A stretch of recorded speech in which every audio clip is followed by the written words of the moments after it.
They've been pretty good on the home games this year, 13-1. Division games, you see the Knicks have a huge advantage there on the point spread, so on and so forth.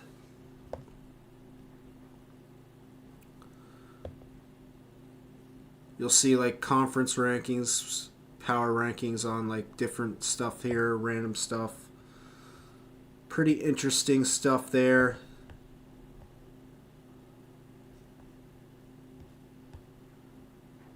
Alright, let's go to this.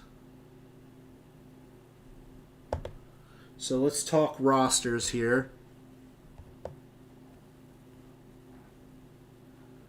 This is the Spurs. We talked about Dylan Harper. We talked about Stephen Castle. This gives you a nice little preview on some of the statistics on there. As I said, De'Aaron Fox as well. Right now he's averaging 23.9 basically, with 6 assists and almost a steal and a half a game. At that point guard position, which they seem to be pretty stacked if you're looking through it. They have 3 big guys that play major minutes there. Kind of a log jam and all have something to bring to the table. We'll talk about eventually maybe some trades out of this team. They're log jammed at point guard.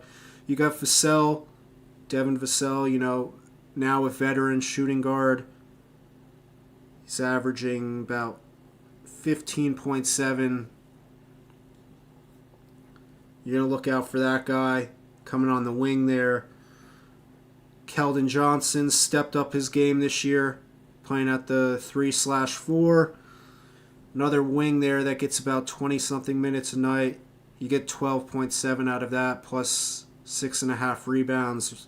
I mean, that's pretty elite there for someone who only plays that much minutes. We got Harrison Barnes. Most casuals might know that name from the UNC days when they were running the table in the tournaments. You also know him from his playoff moments with the Warriors, on those early Steph and Clay teams before Durant. He's still playing. He's still getting heavy minutes. Solid player still. He's not going to wow you with the statistics at this age. But he's good for a few threes. Gets a few rebounds, couple assists, a steal a game. Doesn't turn over too much. Doesn't foul much. I mean, solid player. Still getting around 31 minutes a night. You got Olynyk off the bench. Cornette, a name that we know out there. Champagnie is interesting. Out of the 2 brothers there, Julian and Justin. Julian plays the 4 more. Gets about 29 minutes a night. 11 points a night. Pretty solid. And of course, the show really is about Victor Wembanyama as long as he's healthy. The ball runs through him. 34 minutes a night. About 26, 12.6, and 3.5 blocks a night. I mean, that's really where you're anchoring the team from. It is really Wemby. You also get the mix-in of Castle and Fox, but really it's Wemby's team with the dynamic guards around him. So that's kind of where the Spurs roster lies. Now, it's going to be interesting to see who else besides the names that I've mentioned, such as Sochan. Is he going to get some minutes here and make an impact on this game? Cornette or Olynyk? We know Barnes is going to do his thing. Besides that is the guards there that you really worry about. And that is quite different from this Knicks team. Guys know that I am an expert Knicks fan here. Frequently talk about this team. We do have a dynamic starting 5, and that is where it starts with the Knicks here. Everyone knows Jalen Brunson from his MVP contention at the point guard spot. About 35 minutes a night, down from his Tibbs era minutes. That I like to point that out. Almost 29 a night still. 6.3, we'll call it, assists a game. I mean, low turnover numbers, only 2.4. With that much time on ball, I mean, that's pretty impressive. It also stems from Karl Anthony Towns. Depending on the starting lineup that we use, depending on what they use, he's either the 5 or the 4, meaning center or power forward. Gets about 33 minutes a night, which is what you hope for a guy like that. 22 points a night, 12 rebounds, almost 4 assists a night, a steal a game. Not quite a block per game, but, he's not completely helpless out there. Although he's not the greatest defender, you'll see he has one of the higher number PF, which is personal fouls a game, about 3.3. He does often make some mistakes and head-scratching moments. But how many centers out there are you going to find that agile and quick and still be able to bully ball, still get you 12 rebounds a night? Dirk ain't doing that. In his prime, even, he didn't do that. Plus, this guy's an elite shooter, guys. I mean, you're going to look out for Towns to cause some headaches for the Spurs bigs.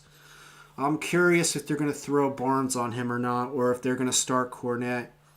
We'll see what they do there. As far as, the tertiary realms of the Knicks, we do get OG coming into that. OG is a solid two-way big. /forward, whatever you want to call him. He plays the 3 or the 4. You'll see here that he gets about 31 minutes a night, 16 points a game, 5 rebounds, 2 steals a night, almost a block a night. The guy barely fouls. So to have a guy who's that impressive on defense without fouling is pretty impressive there. Mikhail opposite him, the other wing, the other half of Wingstop. Mikal Bridges also on that tertiary realm, depending on the night. He averages roughly the same, 16.4 on 34 minutes, about 35 minutes roughly though. Often leaned on. He's the most in-shape player on the team, basically. He gets about 4.6 rebounds, 4 assists, which is an increase for him this year, 2 steals a night, and a block a night. I mean, this guy fills the stat sheet. I have him on my fantasy team. I knew what he was going to do under this Mike Brown-led offense. And he already is a monster on the defensive end. Mike Brown kind of unlocked that corner 3 for him this year, where Tibbs is more reliant on the ISO play and fallback options. Mikal has become a linchpin on this offense now with the increased role. So, those are the main guys you look at. Obviously, Josh Hart is going to do your all-around. Most people know this guy. He plays about 30 minutes a night. Depending on what the Spurs do and what Mike Brown decides to do at the starting 5, he may or may not start, but he will get a lot of minutes either way. 12 points a night, 7.7 rebounds, 5 assists, a steal and a half a game almost. Coming from a 6'4" guard, as you see, shooting guard. That's pretty wild to see that kind of statistical output on a consistent basis over multiple years.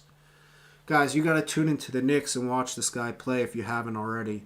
If you're someone who enjoys old school basketball, Josh Hart's going to show that. I mean, this year he's also found his 3-point stroke again. As we know, when he first got to the Knicks, he was shooting around 40 to 50% from 3. Takes some dips at times, had some injuries on the finger. It's a little disjointed, but he's now comfortable with the splint, and he's been shooting near that 40 mark range again. So to have that coming, plus everything else he does, it's kind of made that starting lineup really impossible to beat, especially at home where role players really thrive in that. So right now we don't have Landry Shamet. You'll see he gets a lot of minutes for us. Usually he's out. And you'll also see Deuce McBride, another key bench player, also out. So that's a factor for us coming into this game. Missing 2 key bench players here. Jordan Clarkson is that third guard off the bench, though. He will be seeing minutes tonight. Usually gets under 20 minutes a night, though. A little erratic with the shooting. 9.6 points per game is what he averages. Not a ton of production otherwise, but he doesn't turn it over.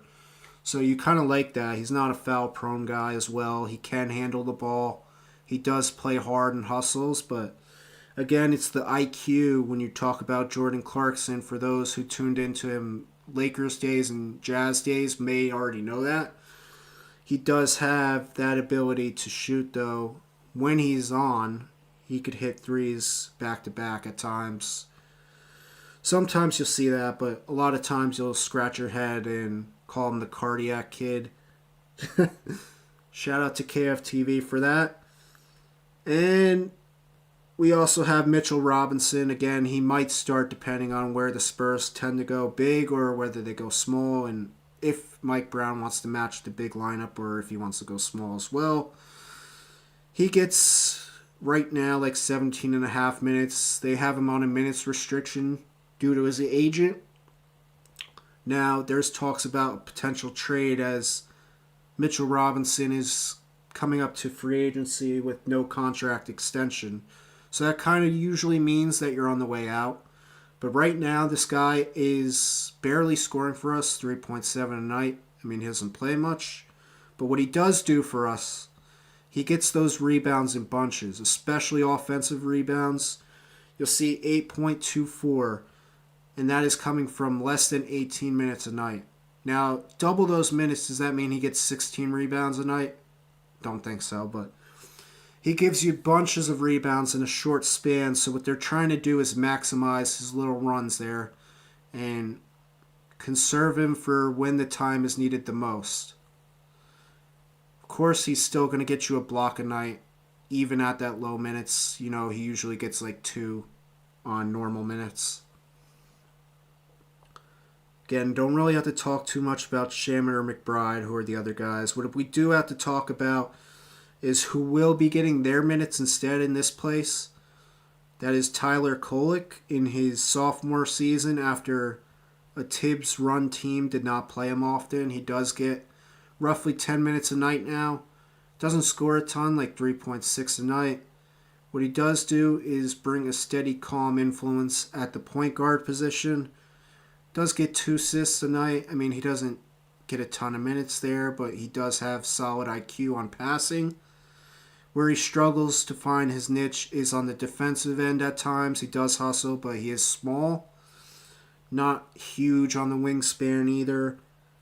Not exactly the biggest guy muscle-wise either, so he kind of struggles at times, but he will get you hustle plays. And he does push the ball like Mike Brown does like to use a faster pace offense as opposed to Tibbs.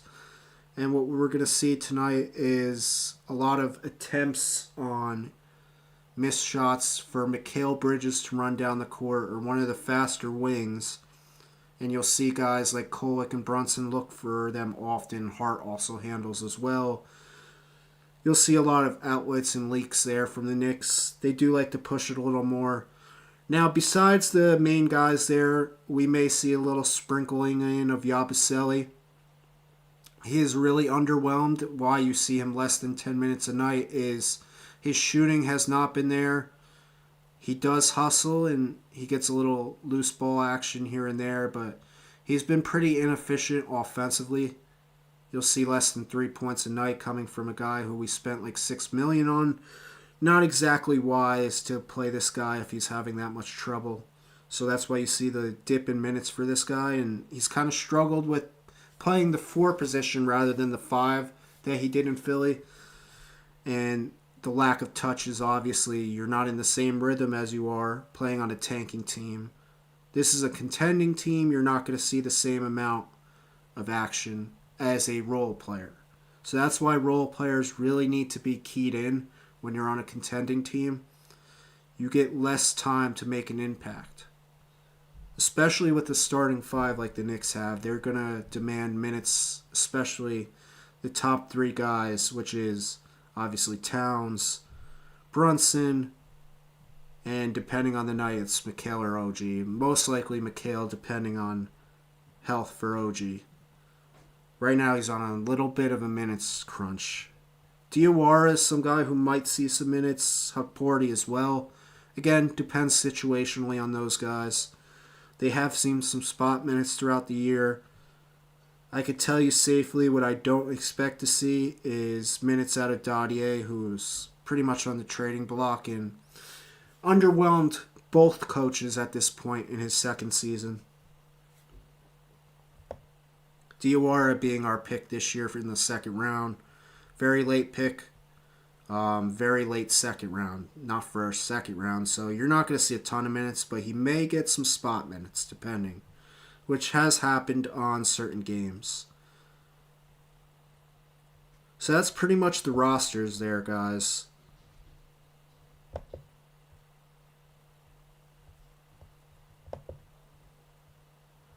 Let's check some stuff here on the efficiencies.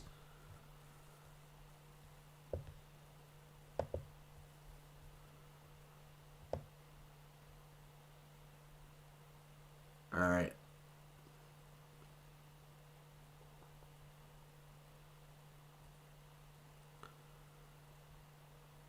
Pretty interesting stuff if we're looking at this. I'm just going to let you guys look at it. I'm not going to talk about it too much. It's pretty self-explanatory. You'll see it's kind of even. For the most part, you'll see.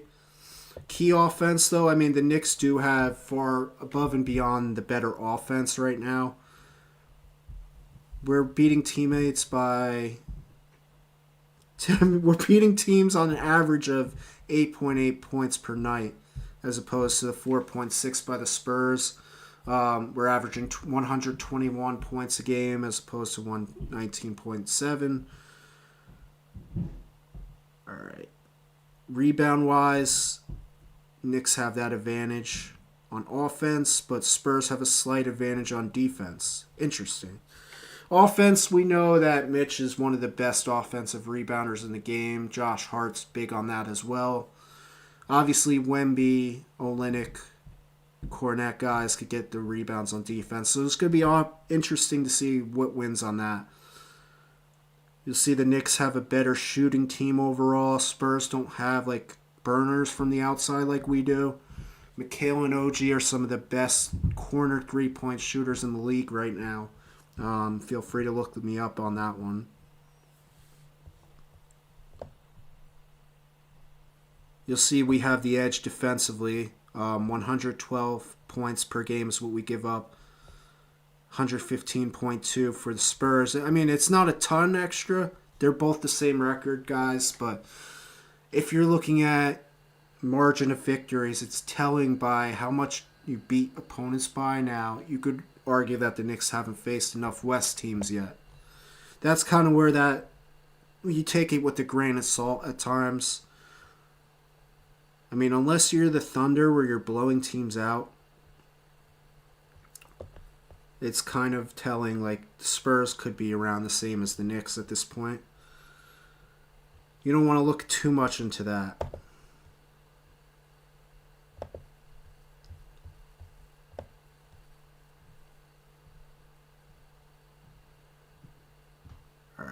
You'll see teams are around the same in fast break, slight edge to the Spurs. They do have De'Aaron Fox on that team. Points in the paint around the same, slight edge to the Spurs.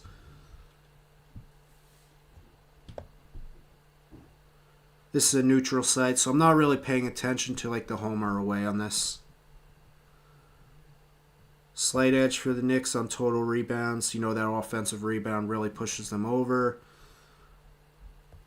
Blocks, I mean, you're not really going to see a huge swing on that or steals. They're similar teams on the defensive end.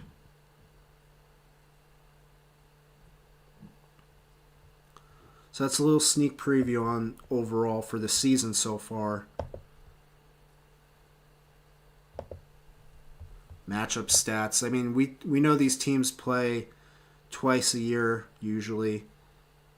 There's not a ton. What we do know is the Knicks are coming out for blood from the 99 finals against the Spurs. Everyone knows the Knicks were the first 8th seed to make the finals. If you're not already familiar, now you know. So I would say the Spurs are a team to be reckoned with in this. But the Knicks have a little bit more of a push to win this game. And just a little point here. Some injuries. We do know, I mentioned this here about these two guys. They're going to be out. Questionable is Carter Bryant. I mean, he doesn't play a huge role with the Spurs to begin with, though. Just like Dottier. I mean, is that just code for getting traded for Dottier? Doesn't play anyway.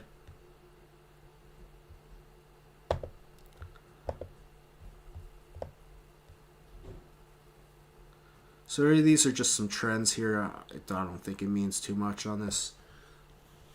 I did have some other things I wanted to talk about.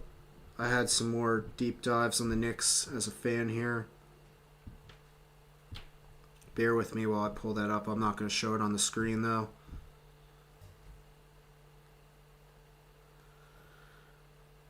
So right now, Knicks are second in offensive efficiency with a 122.9 offensive rating. Overall net rating, fourth with 8.9. We kind of went through that. Points per game, third.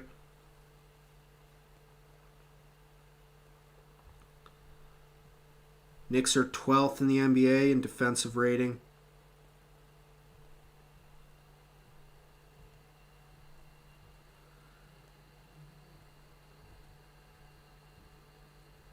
All right, let's pull up the Spurs just to give you an idea where they fall. So that's top 5 for the Knicks on a lot of things there.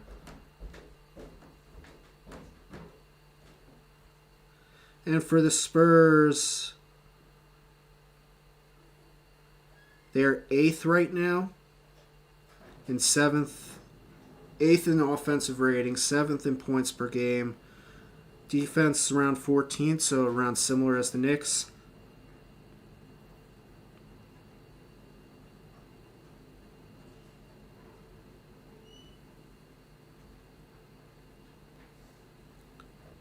Yeah, I would say something like,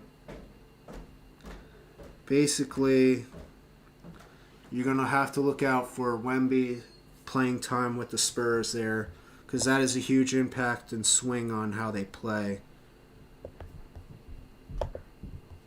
I do like their team, though. I got to say, I picked the Lakers to win the West, but Spurs could really make a run, as is the Thunder, the reigning champs, but the Spurs did just beat the Thunder. First team in a while. They had gone 24-1 before that game, so tough to see that happen to them, right? As you'll see, this is the bracket here. Just to show you where this teams came from on the run. So basically the top 4 from each conference make it after there is 4 different sections of the cup. Whoever wins their section goes into the quarterfinals. For the East, it was 2 Florida teams. The Magic, led by Franz and Paolo. The Heat, led by Norman Powell, Bam Adebayo. Raptors, surprising team in the East so far. You got R.J. Barrett, Scotty Barnes, Brandon Ingram, and we just talked about the Knicks there. For the West, we had OKC. Just talked about how they're top.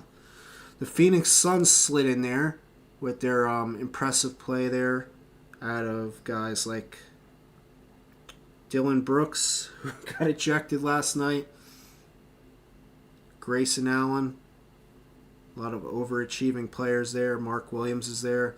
Lakers, we know Luka Doncic, LeBron, so on and so forth. Spurs, we talked about.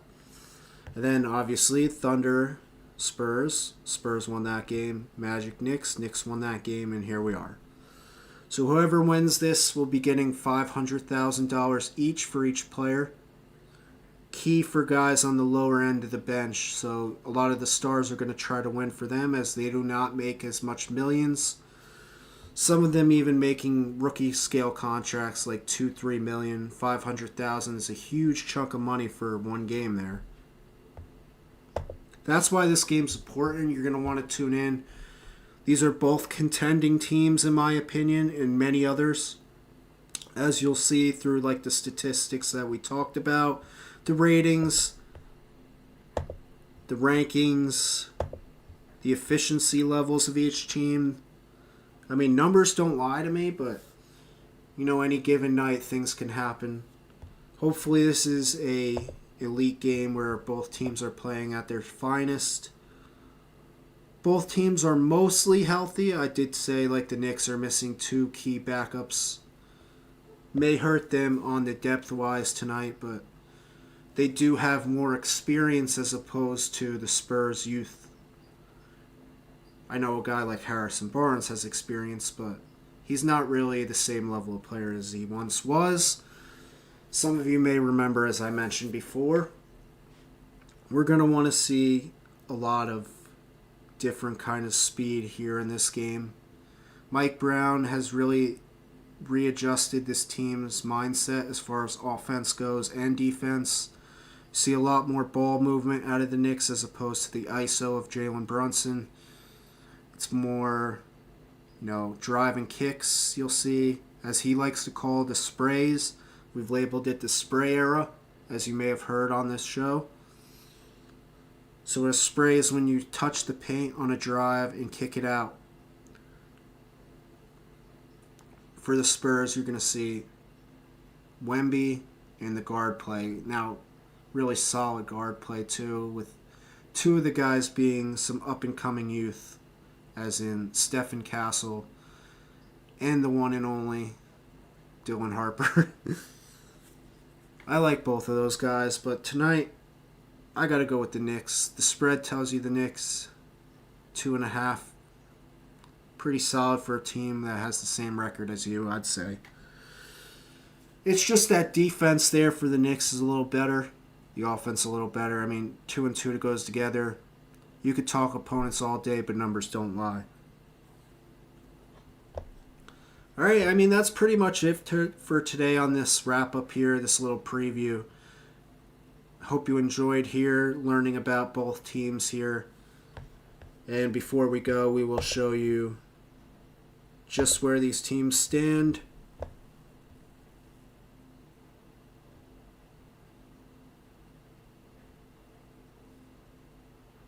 Yep, so 7th overall right now, Spurs. 4th for the Knicks. These are 2 top 10 teams in the standings overall in the NBA, not just in the conference. So there you go. Take that with a grain of salt if you may. You'll see the Knicks on a 5-game win streak. Spurs are on a 3-game. What you'll give tonight. All right, let us know how you think this game's going to go in the comments below. Make sure you like, share, subscribe, and we may have another episode coming shortly. Appreciate you guys. Enjoy the preview. Tell your friends.